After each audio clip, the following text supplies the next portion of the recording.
nice part. Had to saddle the wife's horse, not a goat tire.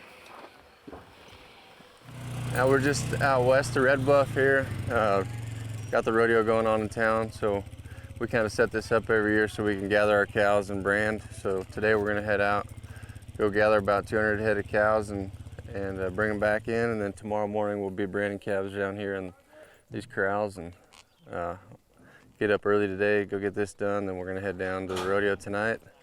Perf's at 7 o'clock, so we kind of got a long day, but stuff's got to get done. I've kind of always grew up around riding horses and the cowboy lifestyle, so it's kind of a part of me. I enjoy doing it. We live in one of the most rural western places there is in California, so it's pretty nice to come home and get to enjoy that. It's been a long, rough road to get to where we are.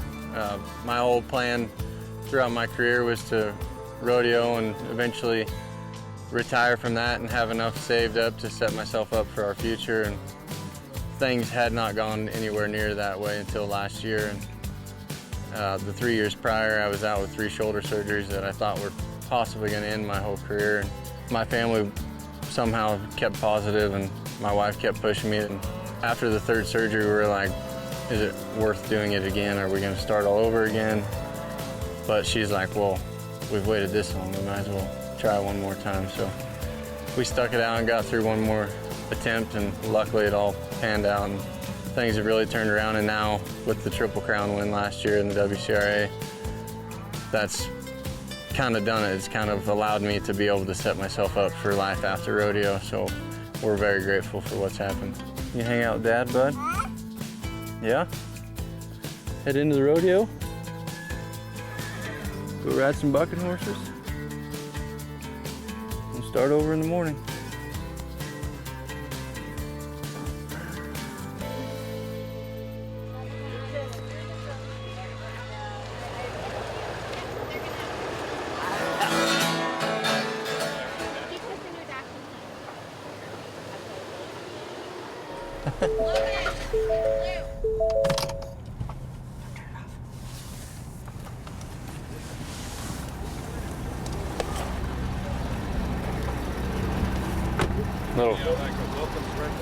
Little guy fell asleep on the way in.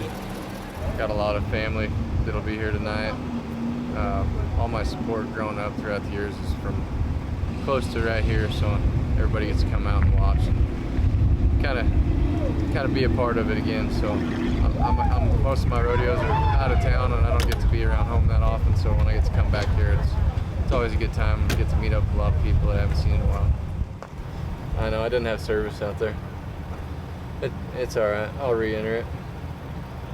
No, I'll draw you guys out and re-enter myself. We should embarrass this kid that I was on the phone with just now. Didn't enter me at that rodeo. That's him right there. JC! Let's smile to the camera. He's one of the up-and-comers. He'll be at the finals before we know it. Hey James, how are you? Yeah. Well, did you get something good tonight? Kind of yeah. Used to be the real deal, so. He was? Yeah, we'll see. He kind of gets turned out a lot now, but. He does. Well, you'll make him look good. I think it's fresh. It should be good.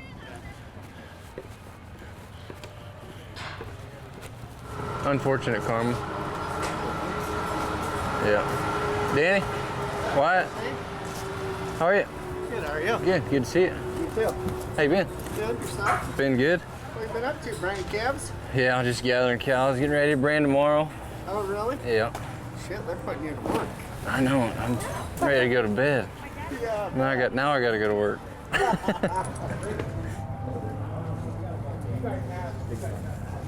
Remember when you got on your first one ever right here? We were talking about it earlier. My spurs. What horse was that? That was an F. F. Dick Hempstead. F3. Dick Was Hempstead. it F or F3? Just F. Just F. He brung him, or nobody, or I think he might have brung him just for you. He did. I called him and asked him if they'd bring him.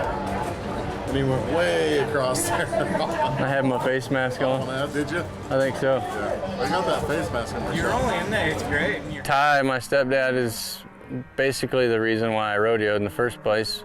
I met him when I was 4 years old, and he rodeoed, and he got me involved with it. And right here's where he put me on my first bareback horse back at a junior rodeo. I was about 12 years old, so probably around 2002. It's kind of right here's where it all started. He's the guy I kind of call for advice if I really need it. When things are getting real tough and I have a decision that I'm kind of having trouble making, I'll still call him today and just get his opinion on it, see what he thinks about things. And he's helped me through a lot of things in life. Where is your bro? I don't know, I haven't seen What it. is the A number, right? U number, unfortunate. Couldn't be it. This is a big time bucker underneath the #1 ranked WCRA Bareback Rider. Get ready for the score. How about 90.5 points? R.C. Landingham and Freckle Frog have a meeting, and have a meeting where we could be handing out $1 million. He's got to be 87 points. If R.C. Landingham can put an 87-point ride together, he could be $1 million richer. 89.5, guys. There's your $1 million. You just earned $1 million with 3 wins in a row. What do you make of this moment? If I'm dreaming, don't wake me up. About 6 seconds through that last ride, I knew I was more than likely going to win the $1 million. And when I hit the ground, it was just like, oh, thank God. I don't have to stress about it anymore. I mean, it was a lot for about 24 hours there, and not much sleep and a lot of thinking. And I'm just thinking back to when I'm sitting there on the ground. Ty come running out from the buck and shoots, and I look over at my wife and son and think that finally did it. Like, we can probably set ourselves up and have a decent future after this is over. 15 years of riding professionally, and it finally came true. When are you gonna ride in the parade? Tomorrow? Tomorrow morning. Nice. Yeah. Grand Marshal. Oh yeah, should be fun. Fuck, I hope you're 90 tonight and they can tell John. Well, I hope so too. It'll be real embarrassing if I'm not. Grand Marshal, he was 69 last night. No, why you talk about it? At least be 70.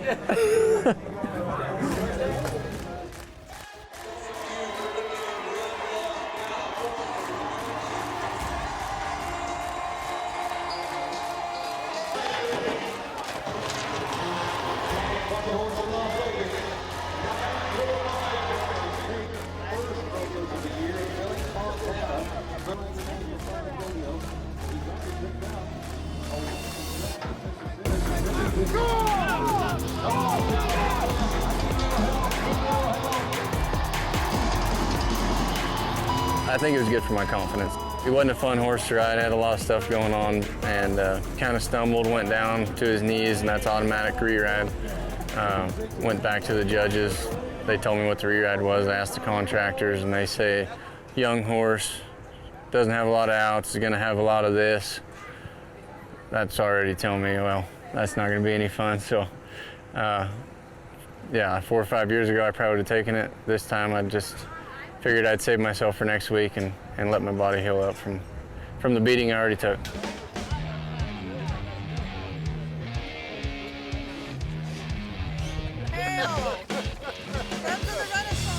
This career has taken me a lot of places where I didn't really think it would, and I've had a lot of ups and downs, and to be back on top and to have the community proud of me and where we're at, it's really cool. Right in front of you, we'll have the color guard, and then we have the Girl Scouts with a banner. They'll be in front of you that says Grand Marshal on it. Okay. So you guys will be right behind them. Cool. Oh, wake up, bud. Okay. All right, Win, let's go. Where's his hat? Where's his hat and his belt at? Nice. I think it's all right. To have Clayton, that already the had community wants to support you like this.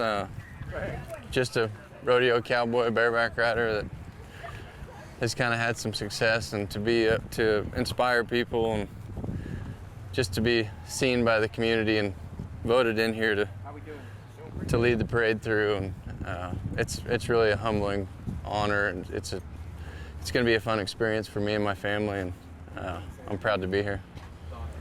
Were you smiling, bud? Did you smile?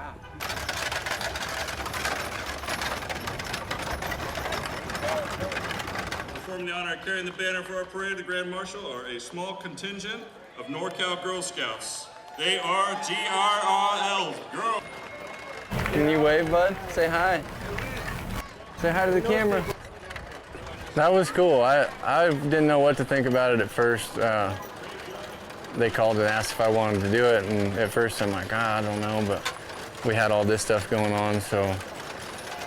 But I mean, if your community wants to support you that way, you got to be there to support them. There's somebody that knows our names.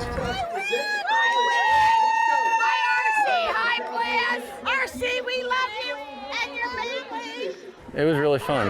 We got to see people that we've known for a long time that we haven't seen in a long time, standing along the road, cheering us on, and just to have that kind of support, it was a lot of fun. A lot of people for a little antisocial family. Thank you. That was pretty cool. That was awesome. That was a fun experience. You don't get to ride on a stagecoach through the hometown parade every day. Did you get to wave a lot? Your little arms tired? He's still waving.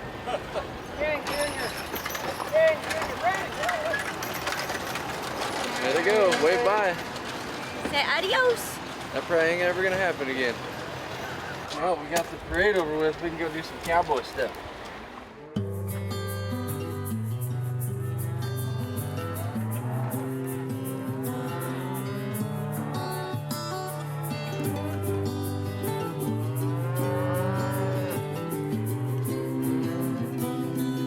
Wynn's, he's awesome. He's changing every day, and he just brings joy to us no matter what's going on in life. I mean, like I said, the last month and a half rodeos have been not that fun, and things haven't been going our way, and Bliss is busy at work. But when we get home, we get to hang out with Wynn, and he just brings smiles to our faces every day. And to be able to have him out here and get to experience this kind of stuff at a young age, not many kids get to do that. And to get to be with his cousins and play, and it makes me feel good to be his dad, and Bliss too, to be his mom, and we get to both bring him out here and do all this kind of stuff. He pushes me every day. He doesn't know it, but he's pushing on me.